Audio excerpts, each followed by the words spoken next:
thunder comes, I run. When I put the trash out and I hear him, I run.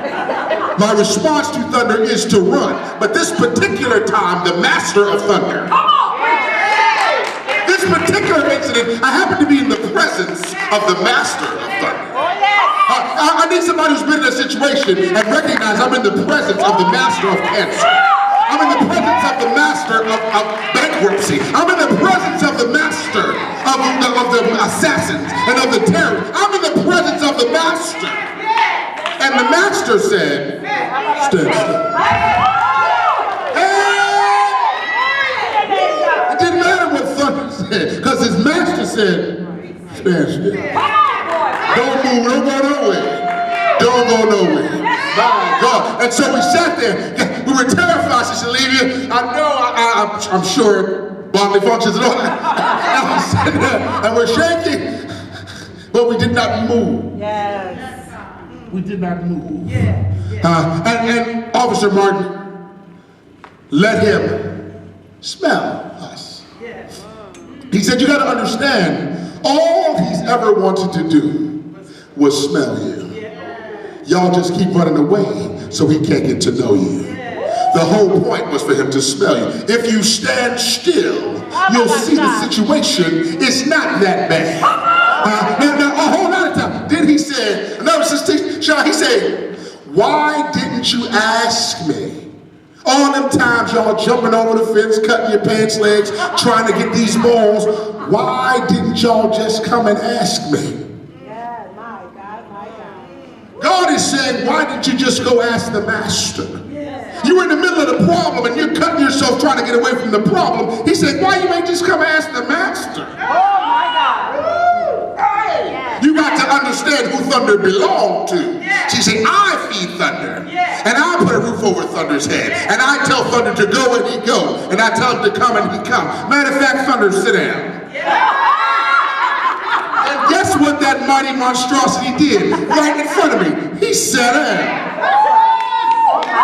I was amazed. Thunder sat down, and then I noticed he wasn't looking at me. Thunder was this far away from me. I had not been that far from him without horror in my life. He was this far away from me, and he was not looking at me. His eyes were on his master the whole time. Then I began to realize who's really running the show. The backyard does not belong to Thunder. Thunder's in the backyard. The backyard belongs to Officer Martin.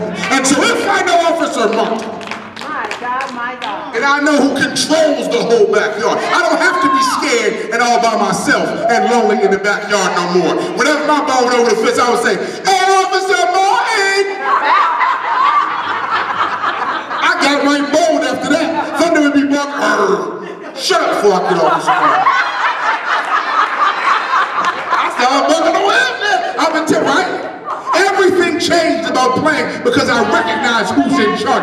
God is saying to us right now, in your situation, everything will change if you recognize who's in charge. You don't have to be lonely. The one standing behind you, he said, I'll never leave you or forsake you, and I'm in charge. So when you go to the bank, don't cry what the bank person says, because I'm in charge. I say what's no and what's yes. Not that paper. I say what's so if they say something, you'll ask me, God, is this for me? Yup, then it shall be yours. Thunder, sit down. Oh yes. Thank you,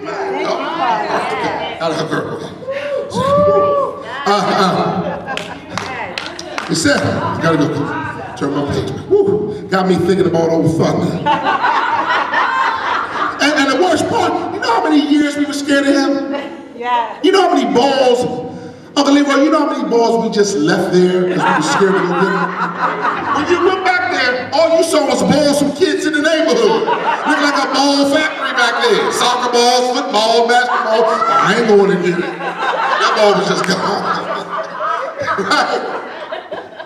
Officer Martin didn't even know till he went back in the corner back behind Thunder's house where the balls used to go to die. He went back, man, saw them, he said, Lord, all these children, and he throwing the balls back, yo, you should have come and asked me. You could have had your ball back a long time ago. I could have gave you back with the cake warm store a long time ago. if you would have just asked me. We have not because we ask not. We sit there feeling lonely and letting loneliness affect our bodies and our health and our attitude because we're not asking the Master. Think about it. All right. All right. Now. And so it was, verse 13, that when Elijah heard it, that he wrapped his face in his mantle, went out and stood in the entering of the cave. Yes. And behold, just read it, it says again, yes. There came a voice unto him, yes. And said, Elijah, what are you doing? Now, Elijah will go back over his disobedience details again. And then what happened? Right. Ain't that what we do? Yeah. Aren't we like children? Yeah, God, see, well, I was going to do what you said, but what had happened was, I'm going to wait till I got my tax return back, and then I was going all of these things. Delayed obedience is disobedience. Plain and simple, Helen Joanne. Delayed obedience. If I say do it, my mom used to say, now I can't lie because my auntie's right there. Assume the preposition now. That's what my mother say. To everything that I tell you, assume the preposition now. If I say come here, assume I mean come here now. Go upstairs now. Right? And God is saying, if Helen Joanne can do that, when you're dealing with me, I need y'all to start assuming the preposition now. Stop thinking that I'm talking about in the sweet by and by. I'm talking about now. God is saying, I need you to work for me. When you go to work tomorrow, he's saying there's somebody at lunch who needs to hear a word from the Lord. And I want you to be the vessel to say it. And I want you to do it now. Don't avoid them. Don't go to another lunch. Don't sit at another table. I want you to do it, and I need you to do it now. And so we jump down to verse, after he does his little excuses and stuff. Verse 15, and the Lord said unto him, go return on thy way to the wilderness of Damascus. And when thou comest, anoint Hazael to be king over Syria, and Jehu the son of Nimshi, that thou shalt anoint to be king over Israel. And Elisha the son of Shaphat of Abimelech shalt thou anoint to be a prophet in thy room.